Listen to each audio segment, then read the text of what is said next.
बच्चा लोग ये अपना प्रोडक्शन कॉस्ट का पहला लेक्चर है। पहले लेक्चर में हमने थियोरी समझनी है और दूसरे लेक्चर में हम ग्राफ समझेंगे। ये आपका रिकॉर्ड हो रहा है और ये आपका यूट्यूब पे भी जाएगा।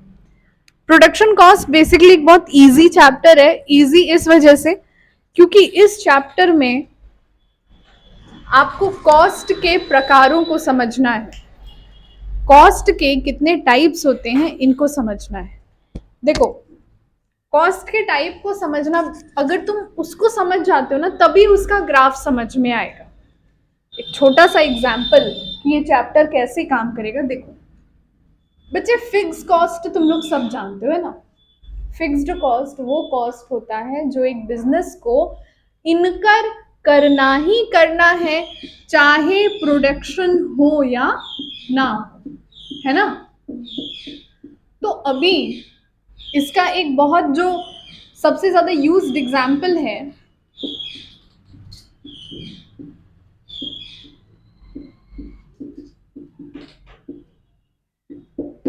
सैलरी ऑफ ऑफिस एम्प्लॉय, और एक और रेंट। बच्चा, अगर ये बंदा फैक्ट्री का होता तब यहाँ उसको भले तुम तभी वेजेस, और तब वेजेस देते जब वो काम कर रहा है फैक्ट्री पे, पर यहाँ पे तो ऑफिस एम्प्लॉय की बात है, उसको तो सैलरी चाहिए ही चाहिए, चाहे आपके फैक्ट्री में काम हो रहा हो या ना हो रहा हो।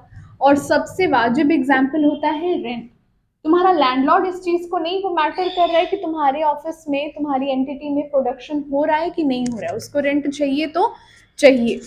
तो बड़ी सिंपल सी बात है बच्चे, अगर मैं यहाँ पे ग्राफ की प्लॉटिंग कर रही हूँ, ये 0 पॉइंट है, तो फिक्स कॉस्ट तुम्हारा कभी 0 पॉइंट से शुरू हो नहीं हो सकता है, क्योंकि ये कभी 0 होता ही नहीं है। तो ये गलत है। सही क्या है? There will be some cost of fix cost, of course. इसे 10 मान लो अगर, तो ये मिनिमम फिक्स कॉस्ट तो रहेगी ही रहेगी, चाहे प्रोडक्शन हो या ना हो। और अगर हम वेरिएबल कॉस्ट की बात करते हैं तो ये 0 से शुरू होके बढ़ता जाएगा, किसके रेफरेंस में? प्रोडक्शन के साथ साथ रेलेवेंस में ये बढ़ता जाएगा। तो तुम्हें ये चीज कैसे समझ में आई कि ये गलत है और ये सही है? क्योंकि तुम्हें इसका मतलब पता था कि फिक्स कॉस्ट कभी 0 नहीं हो सकता। तो जब तुम एक एक डेफिनेशन के मतलब को समझते जाओगे तब तुम्हें सारी चीजों का ग्राफ समझ में आता जाएगा। सबसे पहले बच्चे, मैंने तुम लोगों को क्लासिफिकेशन ऑफ कॉस्ट लिखवाया था। जब मैंने तुम्हें क्लासिफिकेशन ऑफ कॉस्ट लिखवाया था तो उसमें मैंने लिखवाया था 3 चीजें केवल: money cost, real cost, opportunity cost. सबसे ज्यादा इजी अपॉर्चुनिटी कॉस्ट को समझना है। लोग इसको टफ कहते हैं, अभी मैं टफ कह देती तो ये टफ लगने लगता है, बहुत इजी है, समझो। जैसे लेट्स से फॉर एग्जांपल ये मिस्टर एक्स है, ठीक है बच्चे। मिस्टर एक्स के पास है 1,00,000 रुपए। 2 ऑप्शंस हैं उनके पास। या तो वो 1,00,000 की एफडी खोल दे जिसपे उनको 10% का सालाना ब्याज, मतलब पर एनम इंटरेस्ट मिलता, या तो वो 10,00,000 के म्यूचुअल फंड्स खरीद ले जिसपे उनको रिटर्न मिल रहा है 18% पर एनम। दोनों केस में यहाँ पे 2 साल में आपको मिल रहा है और यहाँ पे 3 साल में मिल रहा है। अब यहाँ पे मैं टाइम वैल्यू निकालने की बात नहीं कर रही हूँ कि बच्चों बताओ इसमें से कौन ज्यादा प्रॉफिटेबल है। I am not talking about that, नहीं। समझो बच्चों, ये सिचुएशन ए है एफडी वाली और ये सिचुएशन बी है म्यूचुअल फंड्स वाली। अगर मिस्टर एक्स इस सिचुएशन को ऑप्ट करते हैं तो ये सिचुएशन जिनका बेनिफिट अब उनको नहीं मिलेगा, क्योंकि पैसा तो हमने सारा इसमें डाल दिया, तो ये सिचुएशन जिसका बेनिफिट उनको नहीं मिलेगा, इसी बेनिफिट को जो हमने गंवा दिया, जो मौके को, अपॉर्चुनिटी को गंवा दिया, उसी को हम क्या कहते हैं? Opportunity cost. And let's say for example अगर मिस्टर एक्स इसको ऑप्ट किए होते और इसको गंवाए होते तो ये क्या बन जाता?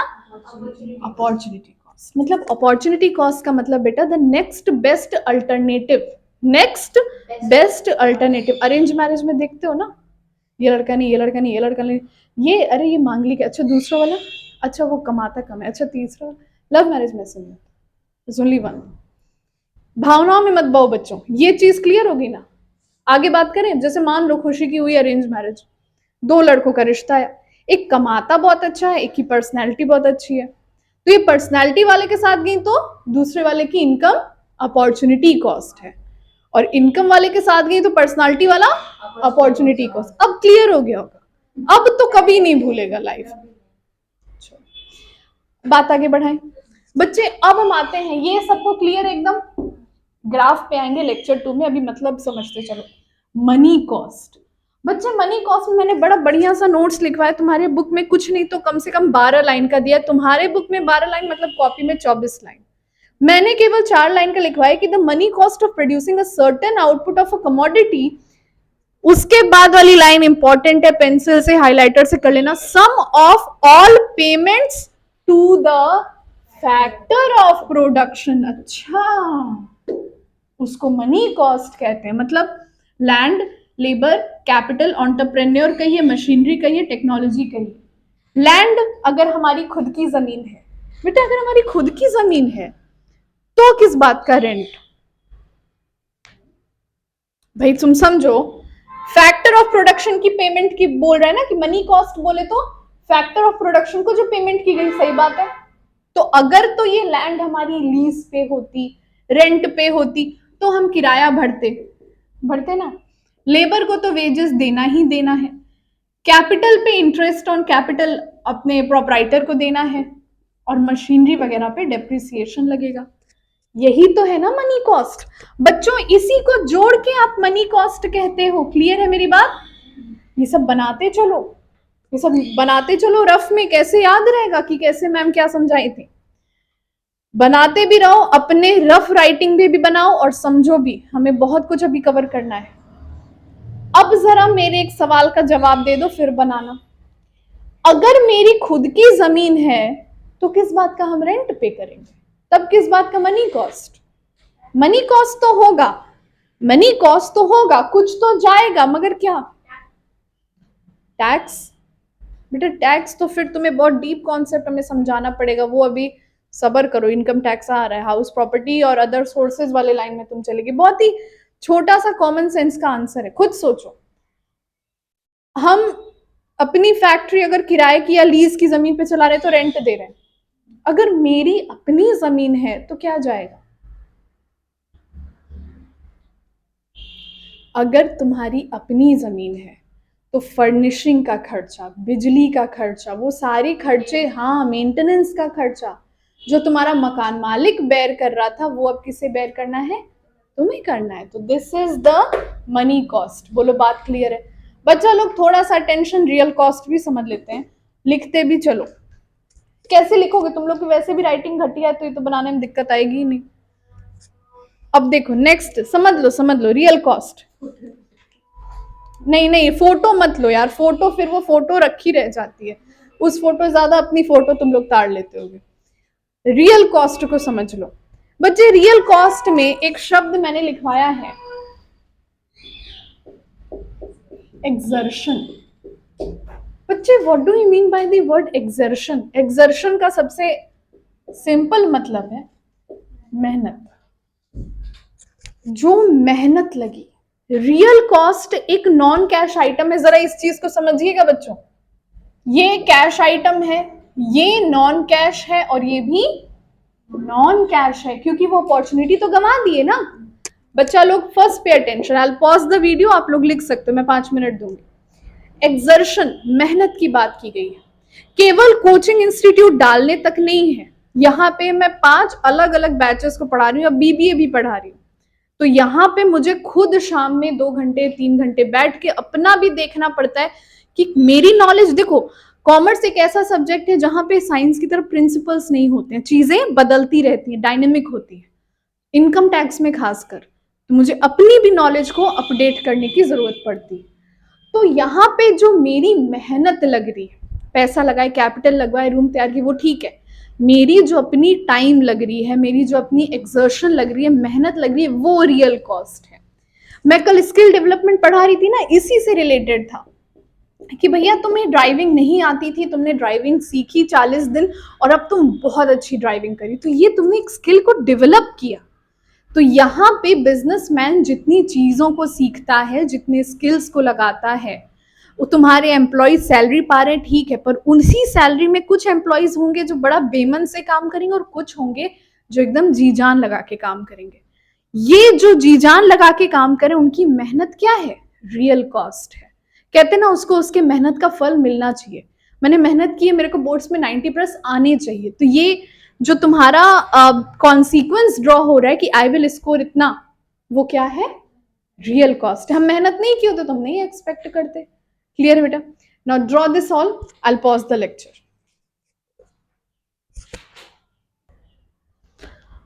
बच्चों, अब हम बात करने वाले हैं जो आपने अगला नोट्स बनाया है, मनी, अपॉर्चुनिटी और रियल कॉस्ट के बाद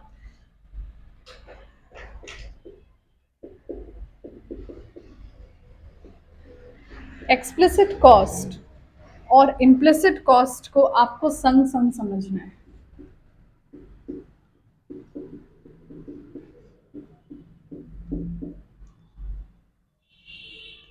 बेटा, आप लोगों ने 11th के बीएसटी में एक चैप्टर पढ़ा होगा, बिजनेस सर्विसेज, जो कि चैप्टर 4 था, और उसमें नहीं याद है, भूल गया, जिसमें बीपीओ और केपीओ, बच्चे पे अटेंशन, जिसमें बीपीओ और केपीओ, बीपीओ का फुल फॉर्म था बिजनेस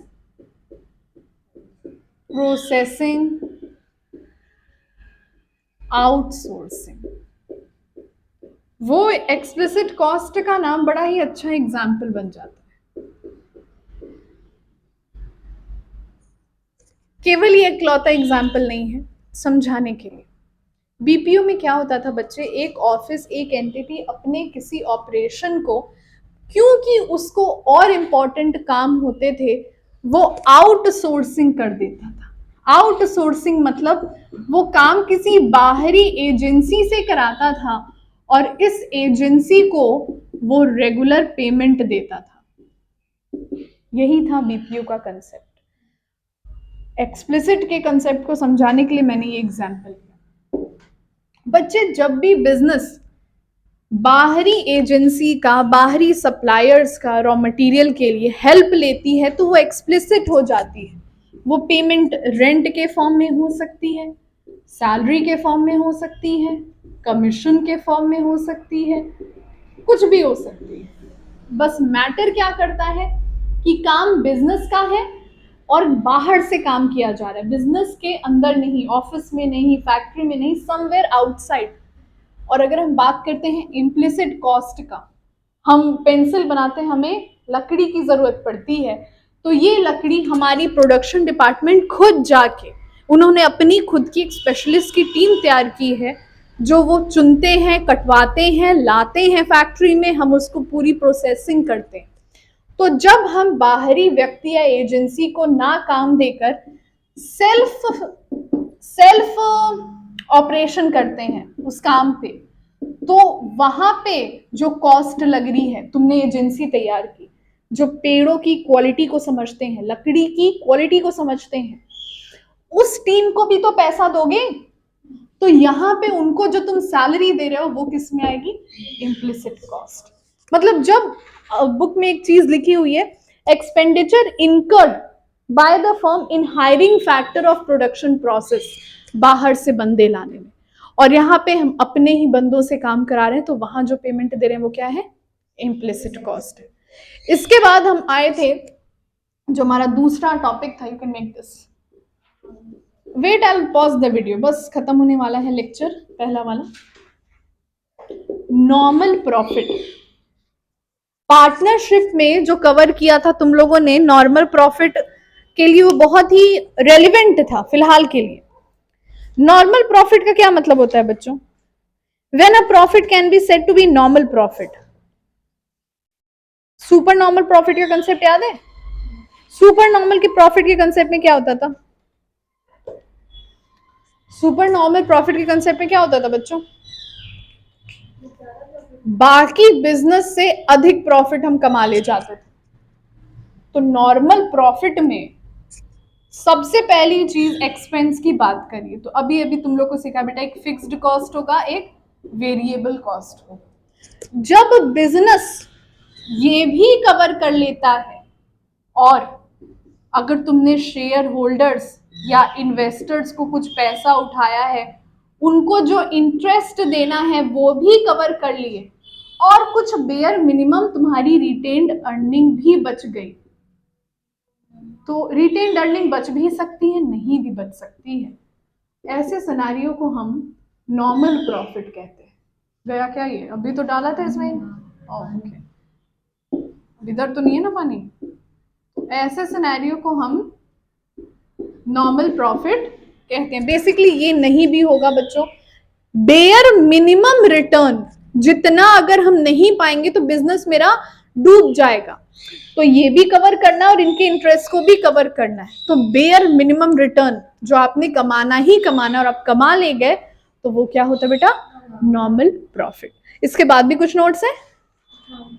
फिक्स कॉस्ट वेरिएबल समझा दिया, average fix cost, average variable cost. आगे बढ़ेंगे, मार्जिनल कॉस्ट की बात कर लेते हैं।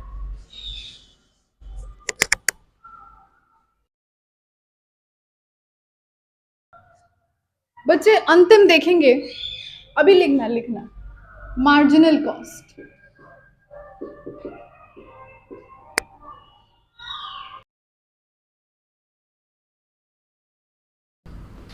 देखिए बच्चा लोग, मार्जिनल कॉस्ट का ये अर्थ होता है कि एक यूनिट और बनाने के लिए जितना एडिशनल खर्चा लगा वही क्या है? Marginal cost. 100 यूनिट बनाए थे 1000 में, मतलब 10 रुपए एक यूनिट, यही हुआ ना? मतलब एक यूनिट और बनाए तो 10 रुपए और लग गया, ये क्या है? Marginal cost. क्लियर है बेटा? एकदम ड्रॉ दिस, और ग्राफ पे आएंगे हम लोग। पहला लेक्चर ओवर हो गया।